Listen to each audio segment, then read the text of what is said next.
né? Nós temos muitos jovens aqui, um bom experiente aqui, um mestre, né? Que pudesse falar da sua experiência mesmo. Então eu vou passar para cada um aqui, cada um vai ao longo do tempo falando. Tá? Então vamos começar então, talvez, pela Maíra. Então, gente, talvez nem todo mundo estava aqui de manhã, a palestra foi a primeira. Meu nome é Maíra Fernandes, tenho 25 anos, trabalho com astrologia há 3, com tarô há 5.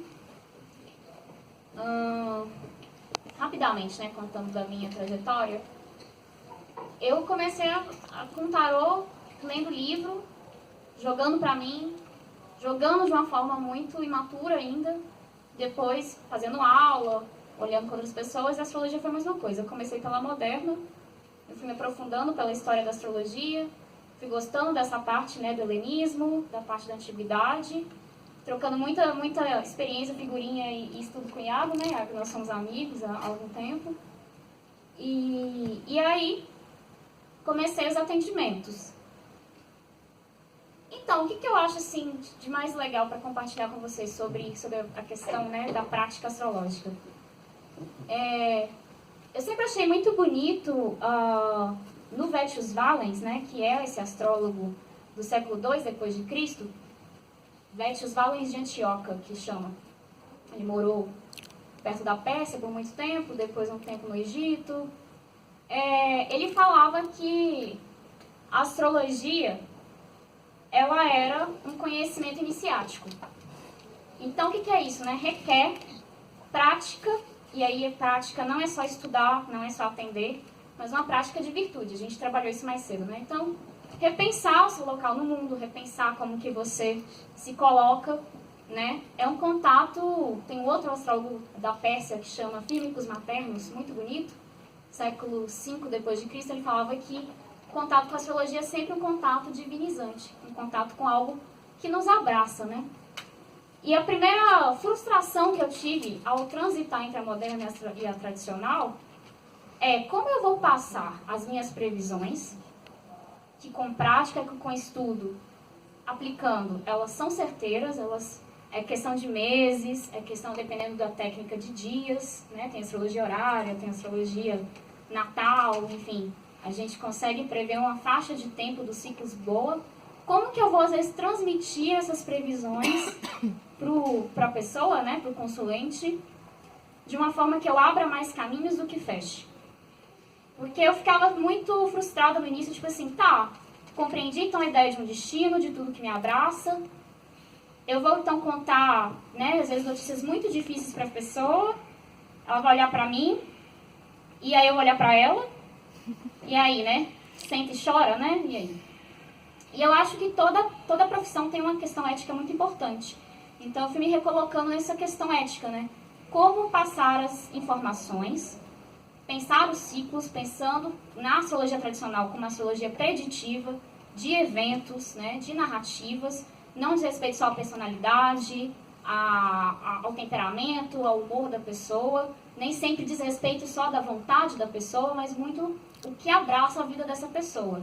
Como tocar em pontos, né, difíceis, como uma família que não se escolhe, o momento de falecimento de um ente querido, o momento de um adoecimento, que a gente fica sem saber se vai ter cura ou não, o momento de uma perda de um emprego, de um acidente, de um assassinato, de um roubo, de um aborto.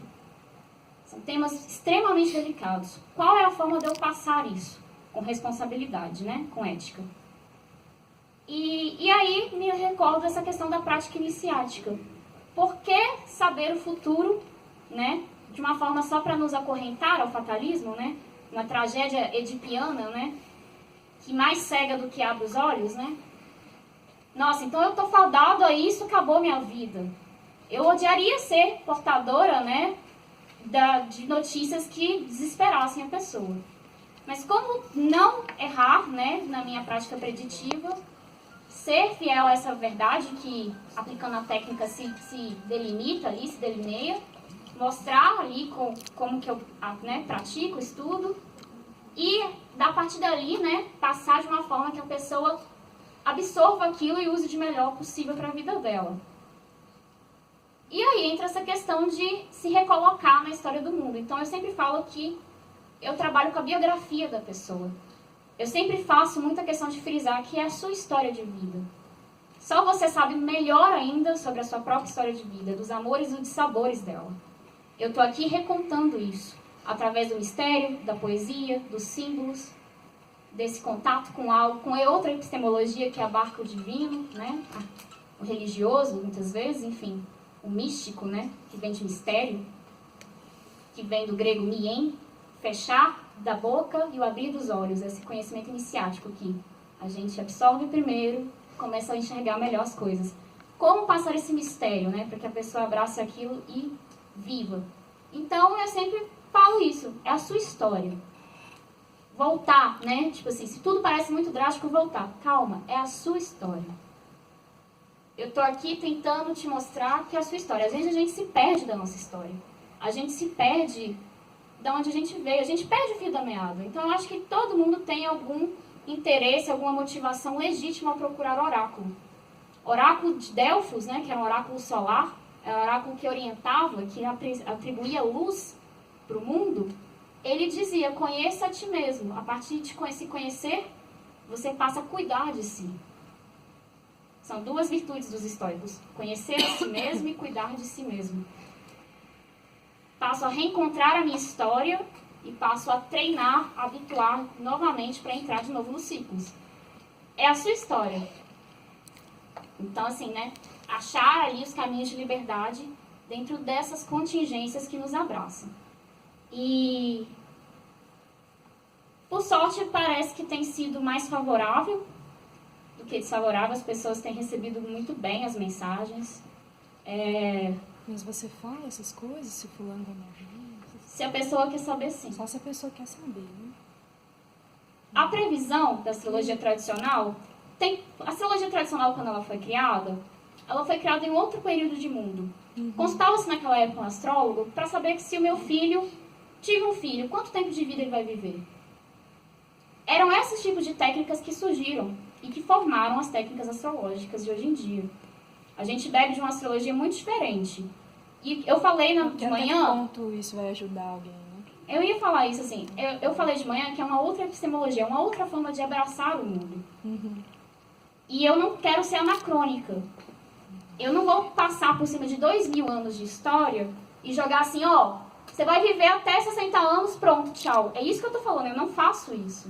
É a forma como você traduz isso. Exato, é a forma de tradução. Mas ainda assim, eu falo, olha, tem essas e essas técnicas. Então, assim, as pessoas que procuram meu trabalho, elas têm esse interesse diferente.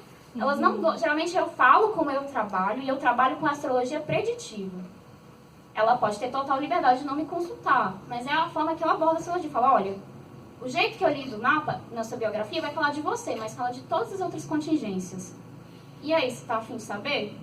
Tá, quero saber. E geralmente as pessoas saem muito satisfeitas. Eu conto a história da vida delas. Então, assim, já contei nessa história, sem a pessoa me contar, de que sim, ela teve pais falecidos. Recentemente aconteceu de uma consulente se emocionar. Né? Sim, mas aí entra as previsões. E às vezes, nas previsões, por eu estar estudando, eu vejo coisas muito difíceis. Eu falo, olha... Você vai passar por tal e tal momento difícil. Aí a pessoa, se ela quer saber mais detalhes, eu falo, entendeu? Já contei, sim, casos, por exemplo, tanto de nascimento de bebês, se aconteceu no mês, e funcionou, mas também de perda de bebês. A pessoa quis saber. Entendi. Entendeu? Então, mas, por assim, exemplo, se eu quiser te contratar e eu não quiser saber dessas eu coisas... não vou falar, isso é antiético. Okay. De novo, é a sua história. Eu quero trazer... né, empoderamento para a sua história. Mas é um empoderamento, ao meu modo de ver, que respeita ao que a astrologia se originou. Entendi. Oracular. Então é aquela coisa que eu falei de manhã. É um empoderamento não completamente total. Pelo menos tem essa visão de astrologia. É contingencial. Você tem várias possibilidades de escolha, mas eu te mostro que elas estão circunscritas a algo muito maior. Tem muita gente que prefere outro tipo de abordagem. Eu acho assim super respeitável. Mas assim, eu estou contando exatamente isso, todas as limitações, de todo esse cuidado de, para mim, né, usar da função da astrologia veio, mas sem ser anacrônica. ao que ela vai nos servir nesse século XXI. Entende? Mas, assim, voltando a olhar para muita coisa que a gente mesmo perdeu essa noção de destino, perdeu essa noção dos ciclos. Eu falei bastante aqui, né? Então, assim, para mim, isso eu aprendi com a minha mãe, é um contato de empatia. Você tem que ser empático com o outro, né? Então, assim, às vezes uma previsão, uma revelação, ela é quimérica, ela pode te engolir, ou ela pode te atribuir, né, aquela coisa do clarão do insight, uma coisa, nossa, isso é. Então, assim, depende, tem gente que curte, que realmente funciona para ela saber os ciclos. Saber que em setembro vai acontecer uma promoção, saber que em outubro vai acontecer algo não tão bom. Tem gente que não, entendeu? Então, assim, depende. Mas, assim, eu trabalho com as previsões. A pessoa pode até querer saber a biografia e tal, mas, olha, para eu te contar a biografia, que é um ciclo, eu vou acabar te contando coisas no próprio mapa que a gente chama de promessas, que ainda não aconteceram e podem vir a acontecer. A astrologia tradicional funciona nesses moldes, entendeu? Os símbolos são plásticos, mas são várias potências. Então, no meu mapa, por exemplo, Mercúrio quadra a Lua. Tem muita gente que na moderna fala Mercúrio quadratura para a Lua é um problema mental e emocional, né? Tá, é uma abordagem dos símbolos. Mas para o contexto do meu mapa, para a astrologia tradicional, por exemplo, pode dizer respeito a problemas processuais em relação à herança do pai, com irmãos. Tem 2 irmãos que eu não converso. Eu estou super contando a minha vida aqui para vocês, né? Mas então, tem esse caso, ainda não aconteceu, mas está lá. Às vezes eu nem quero que aconteça o processo, mas, né, que realmente, mas às vezes eles entram com o processo querendo mais parte da herança e eu vou ser levada por isso, né? De repente chega lá a situação em casa. Ah, então tá aqui, ó, o espólio do seu pai, vai ter que resolver e tal. Eu sei que eventualmente é uma promessa. Aí quando que essa promessa se cumpre? Olhando ano a ano, aí são as técnicas que muitas da moderna já trabalham. Revolução solar, aí a gente olha outras, profecções, direções, progressões secundárias. Tudo isso é uma rica e vasta herança que a gente tem de 2000 anos de história de astrologia. Eu tô querendo trazer aqui, mostrando para esse momento de agora, se isso ainda tem utilidade pra gente. Eu acho que tem. É localizador pra pessoa da vida dela. Se ela quer saber sobre isso, super bom. Você queria perguntar? Embora sabemos que toda causa tem efeito, o efeito vem de uma causa, nós somos donos do nosso destino, podemos mudar aquilo que eu ia passar, uma causa, o efeito de uma causa pelo pensamento, palavras e atos. Você também faria uma previsão, por exemplo, com respeito profundo, viu, gente? Eu tenho que perguntar. Pela situação, por exemplo, acho que aqui somos todos maduros, pela situação do Lula. Você faria uma previsão, por exemplo, ele mesmo não estando presente, dependendo da data do aniversário dele, das coisas todas, você precisaria de tudo? Se alguém fosse lá? Meu trabalho é muito ético. Eu trabalho com a astrologia natal, né, com completo aceitação da pessoa. Quando astrólogos postam na internet sobre questões de presidentes, eles estão olhando, né, casos específicos, por exemplo, de ganho de eleição, coisas mais amplas políticas. Concordo que o destino é nosso, mas esse destino está abraçado no destino coletivo também, social. Então, às vezes, eu vejo astrólogos trabalhando mapas de candidatos à presidência, especificamente em relação a questões sociais de ele vai ganhar a presidência. Eles não falam sobre, pelo menos os astrólogos que eu sigo, quantos filhos vão ter, se vai morrer, se vai ser isso. Isso precisa da anuência da pessoa. É um completo trabalho de confiança e empatia. A pessoa vai lá em casa, a consulta é um momento para mim sagrado. Ela vai contar a vida dela, abriu a narrativa da vida dela. É entre eu e ela. Tá, mas então para você, faça de conta que o Ivan está nessa situação e eu vou lá, eu teria que passar para você todos os dados, um terceiro olhando para ele. No caso aí que eu fiz a pergunta, um terceiro preocupado olhando para ele. Você não olharia? Se você está, por exemplo, você está preocupada com a saúde do seu filho, no seu mapa, eu olharia se a saúde do seu filho estaria bem, porque a saúde do seu filho diz respeito à sua vida. É algo que ressoa na sua vida. Não quero, meu filho está doente, eu quero saber se ele vai melhorar.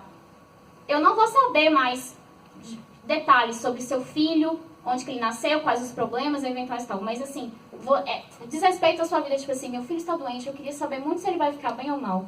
Eu consigo ver no seu mapa, só com as suas informações, da sua biografia, outras coisas. É a cadeia de eventos, são as teias.